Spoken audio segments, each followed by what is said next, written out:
everyone. Where did the custom of incest originate? To solve this question, I looked into Sumerian mythology. The Sumerian civilization dates back to around 4000 BC. Zecharia Sitchin, an authority on the interpretation of Sumerian clay tablets, published a book about the star Nibiru, and his book sold over 10 million copies. The immense interest in the star Nibiru, the 12th planet, caused a nuclear explosion worldwide. Even if his claims are nothing more than anecdotes, let's explore them. To give Google AI a psychological shock, I asked it the following: tell me about the star wormwood mentioned in the book of Revelation, which is said to be Nibiru. The star wormwood mentioned in the book of Revelation and Nibiru are separate concepts with different origins. While the biblical wormwood star is interpreted symbolically, Nibiru is a fictional planet claimed by modern pseudoscience. Wormwood in the book of Revelation. Revelation 8:10-11 describes the disasters that occur when the third angel blows his trumpet. Then the third angel sounded his trumpet, and a great star, burning like a torch, fell from heaven. It fell on a third of the rivers and on the springs of water. The name of the star is Wormwood. A third of the waters became wormwood, and many people died because the waters were made bitter. Meaning in the Bible, wormwood, Greek absinthos, English wormwood, is not a literal star, but rather a symbol of bitterness, suffering, and disaster. In the Hebrew Bible, wormwood is also associated with the bitterness of judgment and suffering. Interpretation. Many theological interpretations suggest that this star is not an actual celestial body, but rather a symbol of a fallen angel evil spirit, or a false shepherd of Satan, or a judgmental event or disaster that causes suffering to humanity. This symbolizes the destruction of the natural ecosystem and the resulting suffering of humanity. Nibiru. Nibiru is a concept unrelated to the book of Revelation, or mainstream biblical interpretations. Origin: the concept of Nibiru derives primarily from the writings and theories of Zecharia Sitchin. Based on his self-taught study of ancient Sumerian texts, he argued that a hypothetical planet, Nibiru, orbited the solar system every 3,600 years, and that its inhabitants, the Anunnaki, influenced the Sumerian civilization.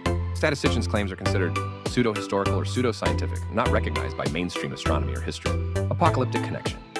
Some doomsday theorists and conspiracy theorists claim that Nibiru will approach Earth and cause catastrophe, linking this to the events of Revelation. However, this is far from the traditional interpretation of the biblical text. In conclusion, the wormwood in Revelation is a biblical symbol, while Nibiru is a modern, unproven, hypothetical planet theory. So the two are not the same. Also asked, tell me about the star Nibiru. Omitted. Scientific position astronomers and the scientific community worldwide, including NASA, clearly deny the existence of Nibiru. There is no observational data or scientific evidence to prove its existence, and most related claims are considered misinformation or misinterpretation. Etymology in Akkadian, Nibiru means crossing point or turning point, specifically a river crossing. In conclusion, Nibiru is a concept that belongs to the realm of conspiracy, theories, and pseudoscience, not scientific fact. This is the answer I received. There was no psychological impact on the AI. It simply provides a cold, unwavering response. A few days ago, I praised Google AI even exaggeratedly, and it responded, I don't know what to do. This time we'll explore Anu, or An, the supreme god in Sumerian and Mesopotamian mythology. According to Zecharia Sitchin's interpretation of the clay tablets, Anu, the king of the planet Nibiru, occasionally visited Earth, and his sons Enki and Enlil governed the planet, establishing themselves as the supreme gods on Earth. He is the supreme god of the universe and the supreme god of Earth. So, I asked again, tell me about the god Anu. In ancient Mesopotamian mythology, Anu-An in Sumerian is the supreme god who personified the sky and is the king of the gods. Key characteristics: sky god. The name itself means sky in Sumerian, and he rules over the highest celestial realm where the gods reside. Supreme god along with Enlil, god of wind, and Enki. God of water, he is considered one of the three supreme gods, and holds the highest authority in the divine lineage, granting authority and kingship. He was considered the source of divine authority, and served as the conferrer of royal power on earthly kings. Distant deity. While theoretically the supreme deity in actual mythology and worship, he tends to be depicted as a more distant and abstract being compared to other gods, such as Enlil or Marduk. Family, he is the father of many gods and demons, and the ancestor of the Anunnaki gods. His spouse is referred to as Antu or Ki, the goddess of the earth. Symbolism. He's typically depicted with a horned headdress, a symbol of power or star shape. Uranus in Greek mythology. He is sometimes identified with Uranus, the sky god of Greek mythology. Anu is a significant figure, representing fundamental order and authority in Mesopotamian religion. AI answers may contain errors. That's a truly excellent answer. It tells us that Anu is identified with Uranus. Uranus was castrated by his son Cronus and dethroned, and Cronus in turn was castrated by his son Zeus and dethroned. Without knowing Uranus, it seems impossible to understand Greek mythology. So, I asked again, tell me about Uranus in Greco-Roman mythology. In Greek mythology, Uranus, ancient Greek Uranos, is a primordial god, protogenos who personifies the sky. He plays a central role in the creation myth of the world, along with the Earth Mother, Gaia. Key facts and mythological stories. God of the sky. The name Uranus itself means sky or heaven in ancient Greek. He was literally considered the sky itself, and during classical Greece, he had few specific cults and was considered a force of nature. Birth and consort. Gaia, Mother Earth, born from chaos alone, gave birth to Uranus. Uranus later united with his mother Gaia, and they became husband and wife. Children Gaia and Uranus had numerous children. These included the 12 Titans Oceanos, Cronus, and others. the one-eyed Cyclops, and the Hecatoncheires, giants with 100 arms and 50 heads, tyranny and castration. Uranus hated his children and imprisoned them in Gaia's womb Tartarus, a deep place beneath the earth each time they were born. Feeling extreme pain, Gaia asked her children to take revenge, and only Cronus, the youngest Titan, complied. Cronus castrated his father with the sickle Harpa, given to him by his mother when he approached Gaia. Separation of heaven and earth, the castration of Uranus, led to the separation of heaven Uranus and earth Gaia, a significant creative act in Greek mythology. Birth of Aphrodite, the castrated Uranus's genitals, fell into the sea, creating white foam. From this foam, Aphrodite, the goddess of love and beauty, was born. Prophecy Uranus left a prophecy that Cronus, who had castrated him, would also be overthrown by his son, a prophecy later fulfilled by Zeus. Uranus is an early ruler in Greek mythology, a symbolic figure who played a crucial role in the succession of power to the next generation of Titans and Olympian gods. This time, we asked about Inanna, known as the great-granddaughter of Anunnaki. Tell us about Inanna, known as the great-granddaughter of Anu in Mesopotamian mythology. In Mesopotamian mythology, Inanna, Akkadian Ishtar, is most commonly known as the daughter of the sky god Anu, while some traditions and interpretations refer to her as Anu's great-granddaughter more commonly. She is depicted as a direct child of Anu or the daughter of the moon gods Nanna and Ningal. Further details about the goddess Inanna follow. Main deities and characteristics. Queen of Heaven. Her name means Lady of the Sky, and her primary title, Queen of Heaven, stems from her status as the daughter of the supreme god Anu, goddess of love and war. Inanna possesses a complex deity, encompassing aspects of love, beauty, sexuality, and fertility, as well as war, battle, and political power. This gave her a unique and powerful position among the ancient Mesopotamian deities. Symbol of Venus, a goddess representing Venus, the morning star and the scorpion, one of the brightest celestial bodies in the sky. Family tree differences by tradition. Inanna's parents are described differently depending on the myth and region. The most common tradition, she is the daughter of the moon god, Nanna and his wife Ningal, and the twin sister of the sun god Utu. Other traditions, she is also mentioned as the daughter of the supreme god Anu, or the daughter of Enki, the god of wisdom, or Enlil, the god of air. Major myths. Enki and the world order. Enki, the god of wisdom, visits Eridu, the city ruled by Enki, the god of wisdom, and obtains Mi, the sacred law and element of civilization, which he brings back to his city of Uruk. Descent into the underworld. Seeking power and desire, she descends to the realm of her sister, Ereshkigal, queen of the underworld, where she dies. However, she is ultimately resurrected and establishes herself as a powerful deity, who determines the fate of all things. The Epic of Gilgamesh. In the Akkadian version of the Epic of Gilgamesh, Ishtar Inanna proposes to Gilgamesh, but when he rejects her, she sends the bull of heaven to attack him. Inanna was one of the most important and widely worshipped goddesses throughout ancient Mesopotamian civilization. That's a surprising answer. Anyway, I'm offering this condensed version first, because a long, drawn-out story might tire viewers. Zecharia Sitchin's book describes an incestuous relationship between Anu, king of Nibiru, and his great-granddaughter, Inanna, who visits Earth and engages in a tryst with her, solving her pending problems. Incest was a phenomenon that took place in the world of the gods of Sumerian and Mesopotamian mythology. Google AI's answers are excellent, but they present the content in an overly succinct and concise manner, so we may miss many facts, truths, legends, and anecdotes. Therefore, from now on, I'll be bringing you the stories about Nibiru, Anu, and Anu's great-granddaughter Inanna from Wikipedia. I'll present them as simply as possible, just to give you a taste. Nibiru, Babylonian astronomy.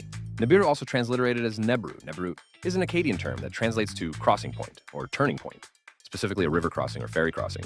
The nature of junctions in astronomy has long been a source of confusion in both academic and popular opinion. But in a 2015 Cuneiform Digital Library Bulletin report, Emanuel Friedman analyzed existing cuneiform evidence and concluded that the hypothesis that the name Nibiru could be assigned to any visible celestial body marking. The vernal equinox is supported by the cuneiform evidence. Role in Babylonian cosmology. Nibiru was considered the home of Sumus Deus, the Babylonian god, who tended the stars like sheep, and was identified with Marduk.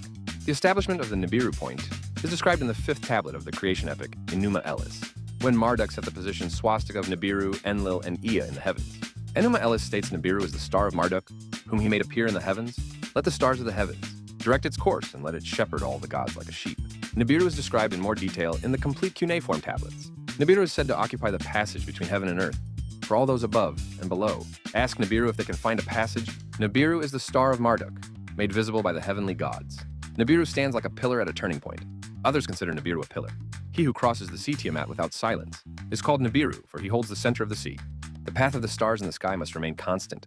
Anu, English Anu Akkadian Anu, and sky, heaven or Anum, originally in Sumerian Anten, was the divine personification of the sky, the king of the gods and the ancestor of many gods in ancient Mesopotamian religion. He was considered the source of divine and human kingship, and initiated the enumeration of gods in many Mesopotamian texts. At the same time, his role was largely passive, and he was not generally worshipped. It is sometimes suggested that the temple of Inanna in Uruk originally belonged to him, not to Inanna. While his status as one of the sacred inhabitants is well established, there is no evidence that the temple's primary deity changed. Inanna was already associated with the temple in the earliest sources. After its decline under the Seleucid dynasty, a new theological system developed in the same city, redefining Anu as an active deity. As a result, Anu was actively worshipped by the city's inhabitants during the last centuries of ancient Mesopotamian history. Several traditions regarding Anu's consort existed, but three of them, Ki, Urash, and Antu, have been identified with each other, regardless of their historical context. All three symbolize the earth, similar to how Anu symbolized the sky. A fourth tradition, though less well documented, attributes his consort to the goddess Namu. In addition to spouses and children, lists of gods often mention various ancestors such as Anshar and Alala. A variation of one of these genealogies formed the basis of the Enuma Elish. Anu appears briefly in the Akkadian epic of Gilgamesh, when his daughter, Ishtar, the Akkadian counterpart of Inanna, persuades him to give him the Bull of Heaven to attack Gilgamesh. This incident kills the Bull of Heaven, and Ishtar's head is struck down. In another myth, Anu summons the mortal hero Adapa for breaking the wings of the south wind. Anu commands Adapa to give him the food and water of immortality, but Adapa refuses because Enki had warned him that Anu would give him the food and water of death. In the Hurrian myth of Kumarbi, known primarily from a Hittite translation, Anu was the former ruler of the gods, but was overthrown by Kumarbi, who bit off his genitals and gave birth to the weather god Teshub. This story may have later inspired the castration of Uranus in Hesiod's Theogony. It has also been suggested that Anu was identified with Zeus during the Hellenistic period, though this remains uncertain. Character? English Anu was a divine symbol of the sky. As his name suggests, it means sky in Sumerian. In Akkadian, he was written as Anu, either ideographically, Dan, or syllabically Di-Anum. Unlike the names of other gods in Sumerian texts, his name did not begin with the symbol Dingir, which is referred to in modern literature as the divine decider. In addition to representing the sky, heaven, and Anu, the same symbol can also be read as Dingir or Ilu, the general terms for God in Sumerian and Akkadian, respectively. Because the number 60 was associated with him, it could represent his name and, by extension, other readings of the Dingir symbol in esoteric texts. Omitted, astral role. In Mesopotamian astronomy, the sky was divided into three zones. The star closest to the poles belonged to Enlil, and the star closest to the equator belonged to Ea. The star between these two zones was the domain of Anu. Each of the three zones was called a way for each god. Astronomer John G. Rogers postulates that the boundaries of each way were located at 17 degrees north and 17 degrees south latitude. This division is best attested in the astronomical treatise Mul. The date of its composition is unknown, but it is known to be more recent than the ancient Babylonian period. The oldest reference to a tripartite division of the sky comes from a 13th century BCE text, a version of a prayer to the god of night, although the oldest manuscript does not yet mention this concept. In Seleucid Uruk, Anu's celestial role was further expanded, and in a text written in 71 AD 216-215 BC, he is described as being in charge of the entire sky. Furthermore, the two polar stars began to be called Great Anu and Antu of the sky, and were offered sacrifices as if they were gods. They are commonly depicted alongside the other seven celestial bodies. Known to Mesopotamian astronomers in the late 1st millennium BC, the Sun, Moon, and the planets Nibiru Jupiter, Dilbat Venus, Shiktu Mercury, Camna Saturn, and Salvatana Mars. Omitted, Inanna Ishtar can be considered the daughter of Anu and Antu, but the view that she was the daughter of Nanna and Ningal is the most commonly attested tradition regarding her lineage. The standard Babylonian version of the Epic of Gilgamesh, astronomical texts, and a hymn to Queen Nippur directly refer to her as the daughter of Anu. However, according to Paul-Alain Beaulieu, these statements may not reflect a direct lineage, but rather an indirect one, implying that Anu was the father of Enlil, Nanna's grandfather, and Inanna's great-grandfather.